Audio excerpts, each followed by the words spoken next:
चाहे लाख तैयारी कर लो, लेकिन बोर्ड एग्जाम के पेपर में संस्कृत कॉपी का सलूशन नहीं करने आएगा तो गए काम से।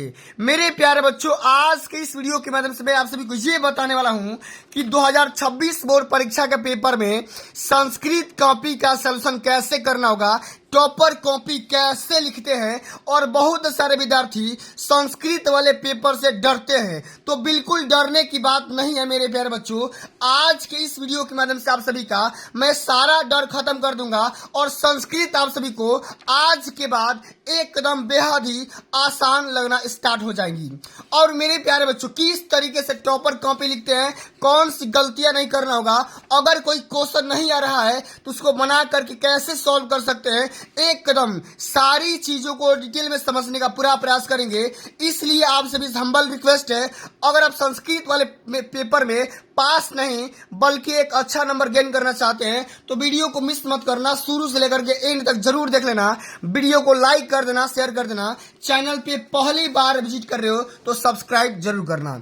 मेरे प्यारे बच्चों, कल 28 फरवरी को संस्कृत का बिल्कुल ऐसा ही पेपर पूछा जाएगा जैसा कि आप यहाँ पे एक संस्कृत का मॉडल पेपर देख सकते हैं। बिल्कुल एकदम ऐसा ही इसी पैटर्न पे आधारित होगा, जिसमें पूरा यहाँ पे कोड दिया रहेगा, यहाँ पे अनुक्रमांक नाम दिया रहेगा। 70 नंबर का ये पूरा पेपर रहेगा और समय रहेंगे 3 घंटे 15 मिनट। इस पूरे पेपर में बात करेंगे, 2 सेक्शन रहता है। एक तो खंड अ, जिसमें 20 नंबर के 20 बहुविकल्पिक क्वेश्चन रहेंगे। ये तो भाई क्वेश्चन कर सकते हो, लेकिन आज के इस वीडियो के माध्यम से मैं बताऊंगा कि बोर्ड परीक्षा में संस्कृत की कॉपी कैसे लिखना है, ये बात करूंगा, ठीक ना। चलिए सबसे पहले बात करेंगे खंड ब।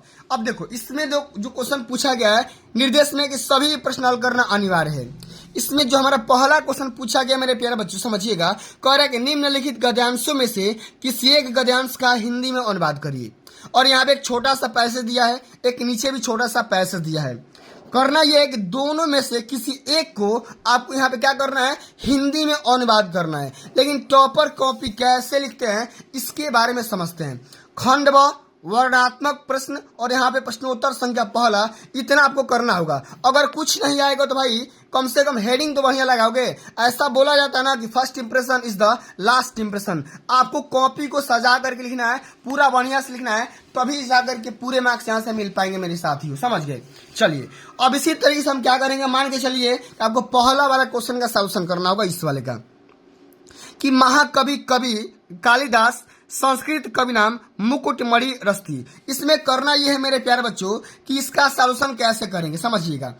तो संकेत पहले लगाएंगे और शुरुआत का 2-4 शब्द और अंत का 1-2 शब्द लिख देंगे। इतना लिखने के बाद जो हमारा पहला हेडिंग होगा, इसमें बोला गया ना कि संदर्भ लिखना होगा। तो संदर्भ में लिखेंगे प्रस्तुत गद्यांश हमारी पाठ्य पुस्तक संस्कृत को डार्क थोड़ा कर देंगे, ब्लैक पेन से लिख देंगे संस्कृत के गद्य खंड में संकलित कवि कुल गुरु कालिदास नामक शीर्षक से लिया गया है। एक कदम आराम से पाठ का नाम और यहाँ पे कवि का नाम लिख दोगे, पूरा मार्क्स यहाँ से मिल जाएगा। समझ में आ गया ना। एक कदम इसी तरीके से करना होगा। अब इसी चीज का हिंदी में अनुवाद कर दो, जो भी आपको हिंदी में इसके बारे में जितना समझ में आ रहा है ना, आराम आराम से इसका हिंदी में केवल यहाँ पे अर्थ लिख दो, अनुवाद लिख दो।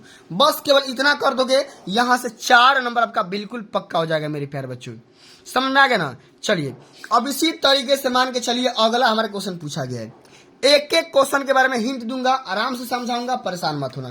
जैसे मान के चलो कह रहा है कि निम्नलिखित पाठों में से किसी एक पाठ का सारांश हिंदी में लिखिए। अब 3 को ऑप्शन दिया गया है, तीनों ऑप्शन में से किसी एक के बारे में लिखना होगा। मान के चलिए कि कवि कुल गुरु कालिदास के बारे में लिखना होगा, तो एक कदम आराम से इसका ओवरव्यू हिंदी में लिखना होगा। सबसे पहले कवि कुल गुरु के बारे में जीवन पर से लिख दो, ठीक ना।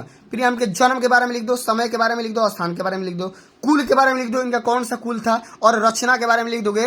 पूरा यहाँ से 4 का 4 नंबर पक्का मिल जाएगा। बस केवल इसी हिंट के माध्यम से, इसी आइडिया के साथ में आप सभी को संस्कृत कॉपी का सॉल्यूशन करना होगा, समझ गए ना। चलिए अब इसी तरीके से तीसरा वाला जो क्वेश्चन पूछा जाता है मेरे प्यारे बच्चों, कह रहा है निम्नलिखित श्लोकों में से किसी एक श्लोक का संदर्भ सहित हिंदी में अनुवाद करना होगा, व्याख्या करना होगा। अब 2 ऑप्शन दिया गया, 2, एक तो क दिया है, एक तो ख दिया है। अब दोनों में से जो भी आपको आसान लगेगा उसको करना। अब करने का तरीका मैंने नीचे वाला का सॉल्यूशन बताया है, तो संकेत लगा देना ये वाला चीज, शुरुआत का 2-3 शब्द और अंत का 2-3 शब्द, इस तरीके से। संदर्भ में पाठ का नाम और यहाँ पे कवि का नाम लिख देंगे, कोई दिक्कत नहीं। और रही बात अनुवाद में, इस तरीके से कि मनु कहते हैं कि जो छात्र अपने से बड़ों का अभिवादन करते हैं, आशीर्वाद लेता है, नित्य अपने बड़ों बूढ़ों का सेवा करता है, छात्र की आयु, विद्या और यश और बल 4 बढ़ते रहते हैं। आराम से लिख दोगे, पूरा मार्क्स यहाँ से मिल जाएगा। अब इसी तरीके से चौथा नंबर क्वेश्चन देखिएगा।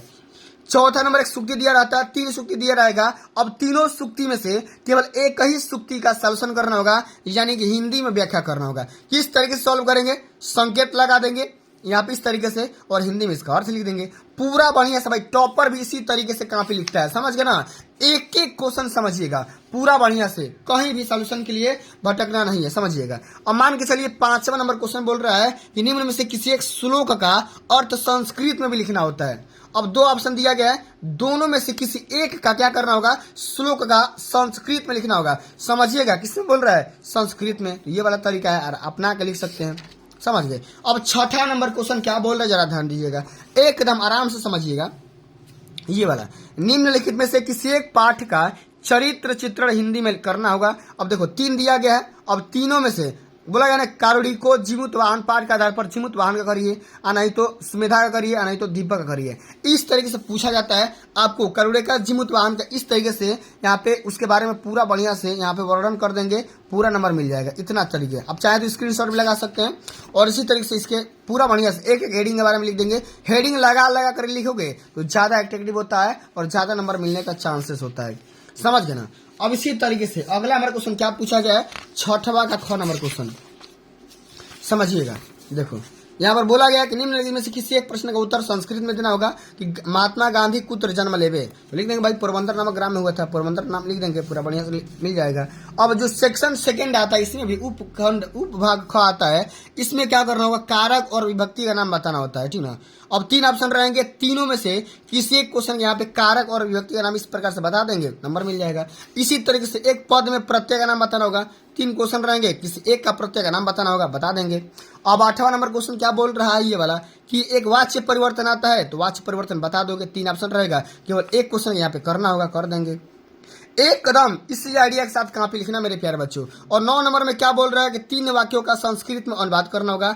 अब देखो हिंदी में रहेंगे 5 क्वेश्चन, 5 क्वेश्चन में से केवल 3 का आपको क्या करना होगा? संस्कृत में अनुवाद करना होगा, ट्रांसलेट करना होगा। एक कदम इसी तरीके से करना होगा, समझ गए ना। पूरा प्रोसेस देख लीजिए।